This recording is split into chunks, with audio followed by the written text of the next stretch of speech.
Yes. Hello, learners. Welcome to IS Marathon and back with the episode 3.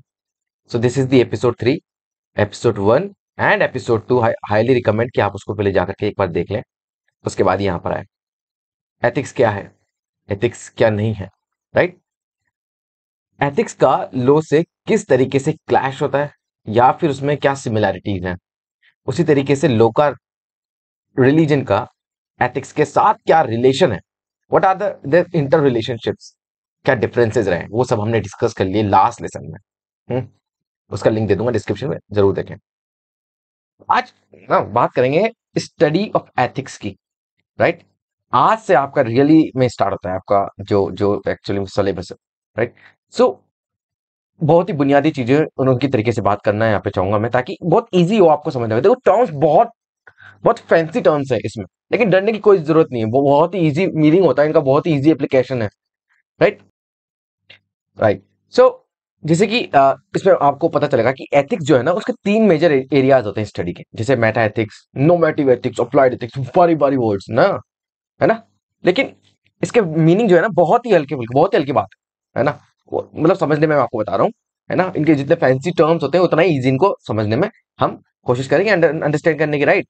So start करते हैं. सबसे पहले लेते हैं मेटा एथिक्स की बात करते हैं. मेटा एथिक्स कभी आपने सुनी है ये word Meta? Obviously, after the Facebook uh, made the parent company as Meta, है ना? So yes. तो देखो मेटा, जैसे आपने सुना होगा वर्ड मेटाफिजिक्स, उसके बारे में बात करेंगे कभी इन डिटेल. देखो मेटाफिजिक्स क्या वर्ड है?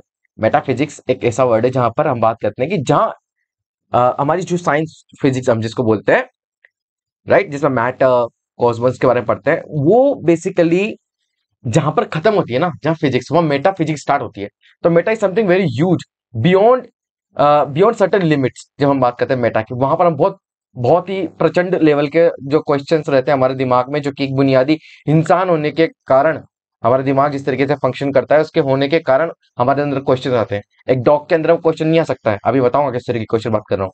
एक बटरफ्लाई के अंदर वो क्वेश्चन नहीं आ सकते ना, वो इंसान ही कर सकते हैं इस तरीके अनटिल एंड अनलेस अभी तक जो हमने कमाया है, जो नॉलेज हमने गेन करी है. ह्यूमन जनरेशन की बात कर रहा हूँ, ह्यूमन ह्यूमन ह्यूमन एस्पेक्ट की बात कर रहा हूँ. देखो मेटाएथिक्स में ना, मेटाएथिक्स का देखो ये डील करता है basically the theoretical meaning and जो मॉरल प्रपोजिशंस हैं उनके बारे में बात करता है. ये कि क्या हम सच्ची में अगर एक बात कर रहे हैं तो उस क्या अंदर ट्रू वैल्यू है ना, उस चीज की पर्टिकुलरली, और क्या हम उसके अंदर के ट्रुथ को जान सकते हैं, डिटरमाइन कर सकते हैं क्या? तो वो हम यहाँ पर बात करते हैं, right? Wait a second. Yes. So right. So meta ethics में ना, ये हमारी बेसिकली बेसिक क्वेश्चन और बेसिक आइडिया रहता है कि हम किस तरीके से इस ट्रू वैल्यू को डिटरमाइन कर सकें, राइट? सबसे पहले तो उसके प्रोपोजिशन को एनालिसिस कर सके, theoretical means. It helps us to investigate, ये हमारी मदद करता है कि हम किस तरीके से जो हमारे एथिकल प्रिंसिपल्स है ना, वो आए कहां से भैया, और अगर वो आए तो उनके सोर्स क्या है, उनके मीन्स क्या है, ये बताओ मुझे.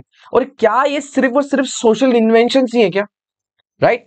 यानी यानी कि इनका कहने का मतलब ये कि इंसानों के आने के बाद एथिक्स का जनरेशन हुआ है, राइट? या फिर और कोई बात है? और अगर और कोई बात है तो पता होना चाहिए हमको उसके बारे में. तो क्या वो एक्सप्रेशंस की तरह जो इंडिविजुअल इमोशन से डिराइव करते हैं उस तरीके से जनरेट हुए हैं, या मेटा, या फिर कोई और इनका डिवाइनली आउटकम हो सकता है, या फिर सोर्स हो सकता है? तो मेटा एथिकल आंसर्स ना, बेसिकली मेटा एथिक्स क्या करता है, उन क्वेश्चन पे फोकस करता है जो यूनिवर्सल ट्रुथ के इश्यूज है. अब मैं आपसे बात करता हूँ, कोई कुछ क्वेश्चन बताओ भगवान है कि नहीं, इज देयर अ गॉड और नॉट?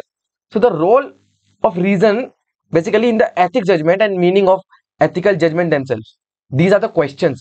अभी मैं बात करूंगा, क्या इस पृथ्वी के बियॉन्ड कोई जीव है? कोई जीव है तो क्यों है? अर्थ क्यों है? लाइफ क्यों है?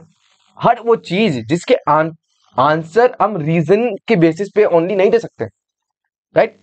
There should be something having a basically pinch of a faith, a belief, an idea, right? These are some things which make a larger picture, which जिससे हमारा मेटाएथिक्स डील करता है. क्या भगवान है ना? क्या एथिकल जजमेंट में रीजन का रोल है? इन तरीके की चीजें ये हम बात करते हैं मेटाएथिक्स में. अच्छा ये समझो नॉर्मेटिव, देखो बहुत इजी है, बहुत ही इजी बना दूंगा आपके लिए इसको समझना। नॉर्मेटिव देखो, नॉर्मेटिव किससे वर्ड से निकला? नॉर्म्स, नॉर्म्स, राइट, कुछ शर्तें, कुछ तरीके की स्टैंडर्ड्स, इस तरीके के, ये उस वर्ड से निकला। मानक जिसको हम बोलते हैं ना, मानक, कुछ मान के चलते हैं उसको लेकर के किसी के बेसिस पे, राइट। तो नॉर्मेटिव एथिक्स, देखो अभी हमने मेटा एथिक्स की बात करी, बड़े बड़े क्वेश्चंस, जैसे हम बात करते हैं, अगर आज हम बात करेंगे इंटीग्रिटी की, है ना, हम बात करेंगे लॉयलिटी की, तो मेटा एथिक्स क्या बात करेगा? What is loyalty, right. हम पहले बात करते हैं नॉर्मेटिव में, देखो नॉर्मेटिव समझो, नॉर्मेटिव में क्या है, ये फोकस करता है हमारे प्रैक्टिकल मीन्स पे, कि क्या हमारा मोरल कोर्स ऑफ एक्शन रहना चाहिए अगर हम किसी पर्टिकुलर एथिकल सिचुएशन में फंस जाते हैं तो, राइट। मैं आज आपसे पूछूंगा कुछ चीजें, वो आप मुझे बताना। तो इसके अंदर बेसिकली क्या करता है, बहुत ये प्रैक्टिकल टास्क प्ले करता है। Normative ethics very practical approach of ethics. So ये हमको बताता है कि कुछ मॉरल स्टैंडर्ड्स होते हैं भाई, जो हमारे राइट एंड रॉन्ग कंडक्ट को रेगुलेट करते हैं। आज मैं आपसे पूछूंगा, क्या ये पर्टिकुलर काम करना आपके लिए राइट है कि रॉन्ग है? तो these activities of your, these actions, वो किसी ना किसी मॉरल स्टैंडर्ड पे बेसिस रहेगी, राइट, बेस्ड रहेगी।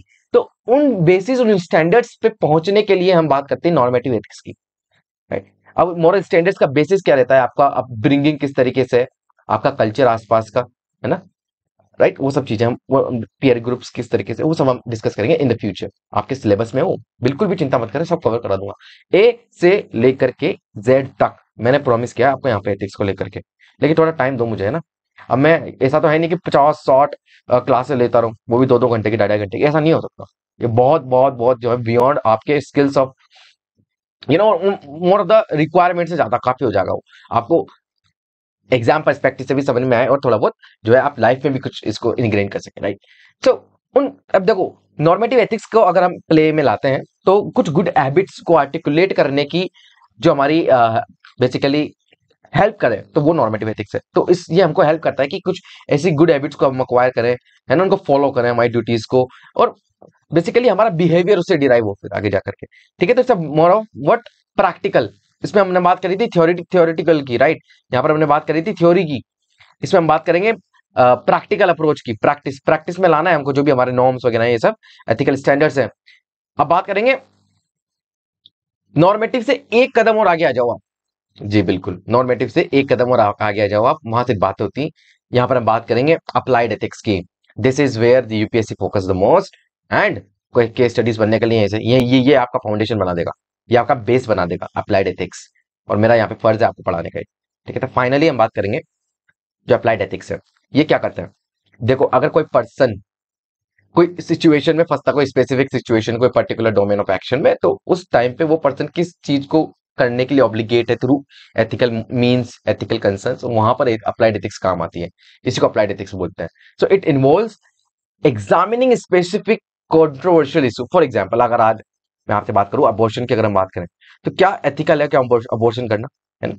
अब आप कहेंगे यस बिल्कुल अबॉर्शन करना एथिकल है, तो आप उसके फिर फर्दर फर्दर जो है रीजन देंगे, है ना। अब कुछ लोग कहेंगे नहीं, बिल्कुल भी अबॉर्शन करना एथिकल नहीं है। Same is goes with the animal right, homosexuality, nuclear war, infanticide, environmental concern, capital punishment. Capital punishment का तो मैंने एग्जांपल भी दिया था लास्ट लेसन में ना, उसको पढ़ो एक बार जाकर के, राइट। देखो अब मेटा एथिक्स पढ़ा, नॉर्मेटिव एथिक्स पढ़ा, देखो ये दोनों क्या करते हैं, हमको ये कॉन्सेप्चुअल टूल्स देते हैं, थ्योरी देते हैं भाई हमको, है ना। लेकिन जब हम डिस्कशन करते हैं अबाउट द अप्लाइड एथिक्स, तब हम इन अप्लाइड, इन कॉन्सेप्चुअल टूल्स को यूज करते हैं, यूटिलाइज करते हैं to resolve the controversial issues.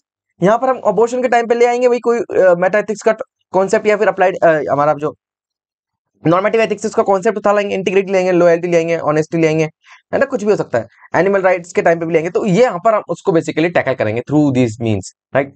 सो ये था हमारा बेसिकली 3 अप्रोचेस, और जो हम बात करते हैं स्टडी ऑफ एथिक्स में 3 मेजर एरियाज ऑफ स्टडी है, ठीक है। अब हम बात करेंगे मोरालिटी की।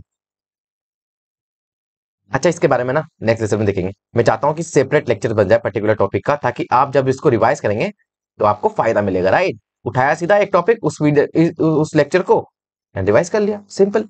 मुझे बताओ आपको इस तरीके से पसंद आ रहा है, या फिर आप चाहेंगे तो मैं लॉन्ग लेसन भी बना सकता हूँ आपके लिए, long lectures, long episodes, episodes बोलना पसंद करता हूँ मैं इनको, राइट।